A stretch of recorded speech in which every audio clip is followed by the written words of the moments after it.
एक बार माता लक्ष्मी क्षीर सागर में भगवान विष्णु के पैर दबा रही थी, तो पैर दबाते हुए माता लक्ष्मी ने भगवान विष्णु से कहा, हे प्रभु, आज मेरे मन में 3 प्रश्न उठ रहे हैं।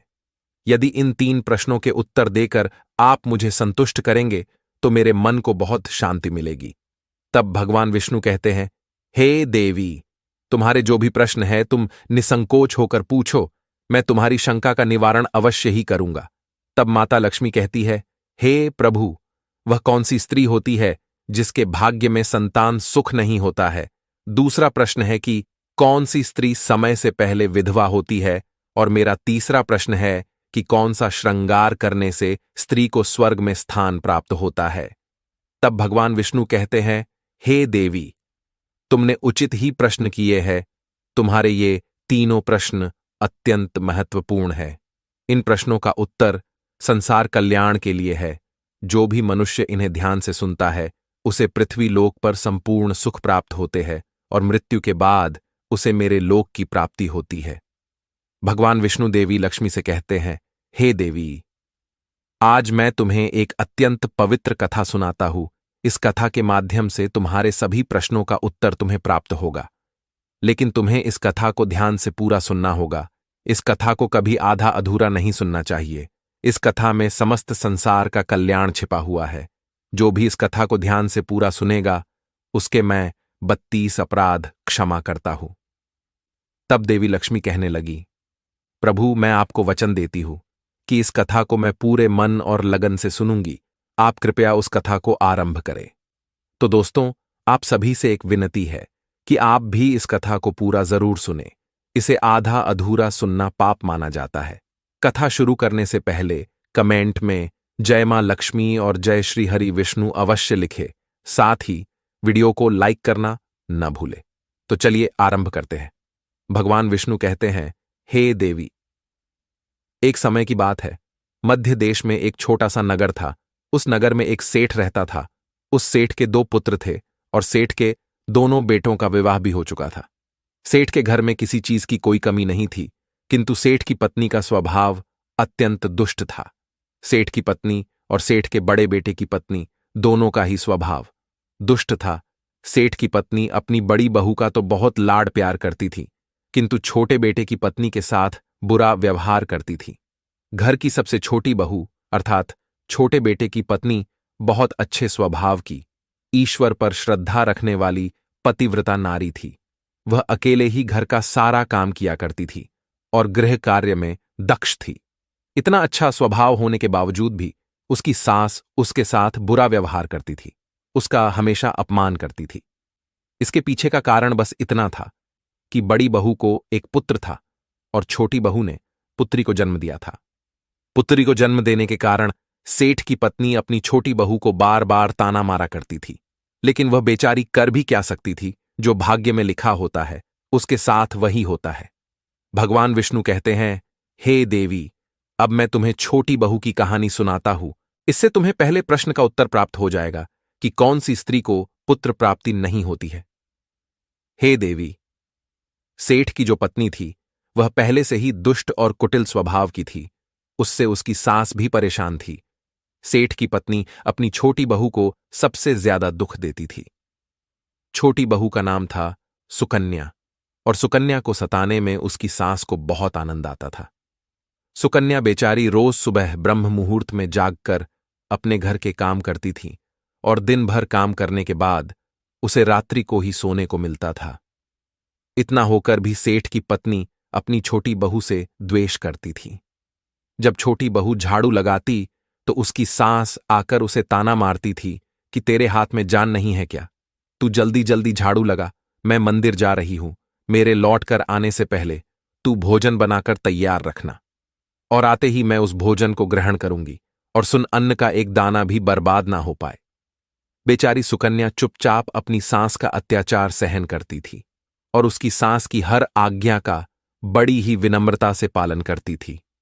फिर छोटी बहू खाना बनाते हुए सोचने लगी कि मैं घर का इतना काम करती हूं, लेकिन फिर भी मैं चैन की सांस नहीं ले पाती हूं। मेरी सासू मां किसी न किसी बात को लेकर मुझे ही ताना मारती रहती है। पता नहीं कब उनकी ताना देने की आदत जाएगी। सुकन्या इतना सोच ही रही थी कि तभी घर के दरवाजे पर खटखटाने की आवाज सुनाई दी। छोटी बहू ने सोचा, अभी तो भोजन तैयार भी नहीं हुआ है, लगता है मेरी सासू मां आज जल्दी लौट आ गई, अब वह फिर से ताना मारेगी। तब सुकन्या ने दरवाजा खोला तो उसने देखा कि द्वार पर एक सन्यासी खड़ा हुआ है। वह सन्यासी सुकन्या से कहने लगा, बेटा सदा सुहागिन रहो, तुम इस सन्यासी के लिए कुछ भोजन का दान करो। हे पुत्री, मुझे बड़ी भूख लगी है।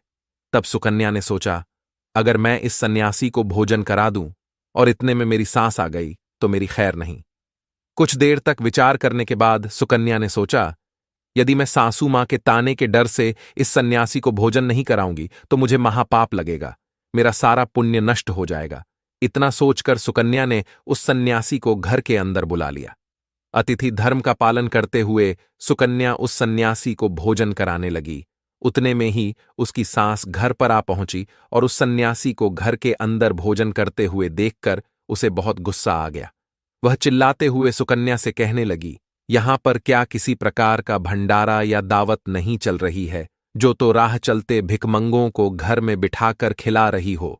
सुकन्या ने अपनी सास से बड़ी विनती की, लेकिन सुकन्या की सास ने बहू की एक नहीं सुनी और उसकी सास ने उस सन्यासी को घर से बाहर निकाल दिया और उसके भोजन को उठाकर कचरे में फेंक दिया। उसके बाद वह सास सुकन्या पर गुस्सा करने लगी, अरे दुष्ट औरत, मैंने तुझे कहा था कि अन्न का एक दाना भी बर्बाद नहीं होना चाहिए, लेकिन तूने क्या किया, उस भिखमंगे को इतना सारा भोजन दे दिया। सुकन्या डरते डरते बोली, सासू मां, मैंने सन्यासी को अपने हिस्से का भोजन दिया है, इसमें आखिर इतना गुस्सा होने की क्या बात है। द्वार पर आए अतिथियों को कभी खाली हाथ नहीं भेजते हैं, ऐसा शास्त्र कहते हैं। फिर सुकन्या की सास ने उसे बहुत डांटा। दोनों के बीच कई देर तक बहस हुई और सुकन्या की दुष्ट सास ने गुस्से में आकर सुकन्या को धक्के मारकर घर से बाहर निकाल दिया और घर का दरवाजा बंद कर दिया। सुकन्या देर तक घर के मुख्य द्वार के सामने खड़ी रही और बाहर से अपनी सास को आवाज देने लगी। सुकन्या की सास ने एक नहीं सुनी और उसे घर के अंदर आने नहीं दिया। फिर सुकन्या दुखी और उदास होकर अपने मायके के लिए निकल गई। मायके जाने के रास्ते में बहुत बड़ा जंगल पड़ता था। सुकन्या भूखी प्यासी रहकर उस जंगल के रास्ते पर से चलने लगी। तभी उसी समय अचानक जोर जोर से बादल गरजने लगे और मूसलाधार बरसात होने लगी। बारिश से बचने के लिए सुकन्या एक वृक्ष के नीचे जाकर खड़ी हो गई। वहां पर सुकन्या ने देखा कि पेड़ के नीचे मेकोटर बना हुआ है। फिर वह बिना देरी किए जल्दी से उस कोटर में घुस गई। कोटर में जाने के बाद सुकन्या ने देखा कि अंदर कोई साधु महात्मा बैठे हैं। वह सन्यासी कोई और नहीं बल्कि भगवान विष्णु ही साधु का रूप धारण करके बैठे हुए थे। जब उस साधु ने उस सुकन्या को देखा तो बोले, हे पुत्री, तुम इस घने जंगल में अकेली क्या कर रही हो? रोना बंद करो, मैं तुम्हारे बारे में सब कुछ जानता हूं। तुम्हारे ससुराल वाले अत्यंत दुष्ट स्वभाव के हैं और वे तुम्हें बहुत दुख देते हैं। इसका कारण केवल बस इतना है कि तुम्हें पुत्र की प्राप्ति नहीं हुई है। पुत्री को जन्म देने के कारण तुम्हें तुम्हारी सास के ताने सुनने पड़ते हैं। हे पुत्री, तुम चिंता मत करो, मैं तुम्हें एक पर्ची देता हूं। इस पर जो भी उपाय लिखा हुआ है, तुम उस उपाय को पूरे मन के साथ करो, फिर तुम्हें एक गुणवान पुत्र की प्राप्ति होगी। फिर सुकन्या ने वह पर्ची ली और वह साधु वहां से अचानक से गायब हो गए। ये चमत्कार देखकर सुकन्या बहुत प्रसन्न हुई और जब बारिश रुकी तो सुकन्या का पति उसे ढूंढते हुए उस स्थान पर पहुंच गया। सुकन्या ने अपने पति को सारी हकीकत बता दी और फिर दोनों ने ही घर वापस न जाकर उसी जंगल में रहने का निर्णय लिया। वहीं पर रहते हुए एक दिन सुकन्या के मन में पुत्र प्राप्ति का ख्याल आया और वह मन ही मन सोचने लगी कि यदि मेरा भी कोई पुत्र होता तो आज ससुराल में मुझे बहुत ज्यादा इज्जत मिलती। तभी सुकन्या को उस साधु के द्वारा दी गई पर्ची की याद आ गई और फिर जब उसने वह पर्ची खोलकर पढ़ा तो उसने देखा कि जो स्त्री पुत्र प्राप्ति की कामना रखती है उसे रात्रि में अपने पति की बाईं तरफ सोना चाहिए। ऐसा करने से कुछ समय बाद में बाई करवट लेटने से नाक का दाहिना स्वर और दाहिनी करवट लेने से नाक का बायां स्वर चालू हो जाता है।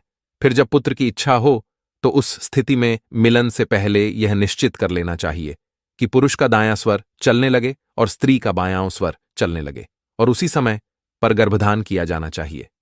ऐसा करने से निश्चित ही पुत्र की प्राप्ति होती है।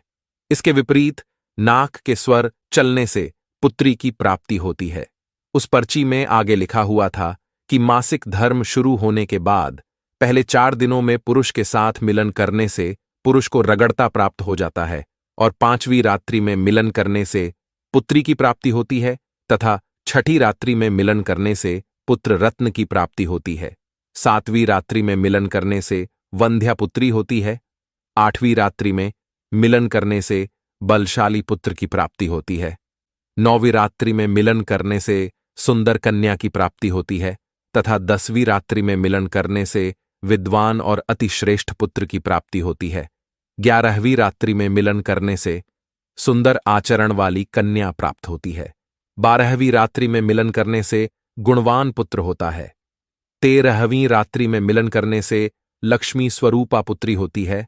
14वीं रात्रि में मिलन करने से गुणवान, बुद्धिमान तथा बलवान पुत्र होता है। फिर सुकन्या ने मासिक धर्म के बाद 14वीं रात्रि में अपने पति के साथ मिलन किया और उसके बाद गर्भ धारण किया।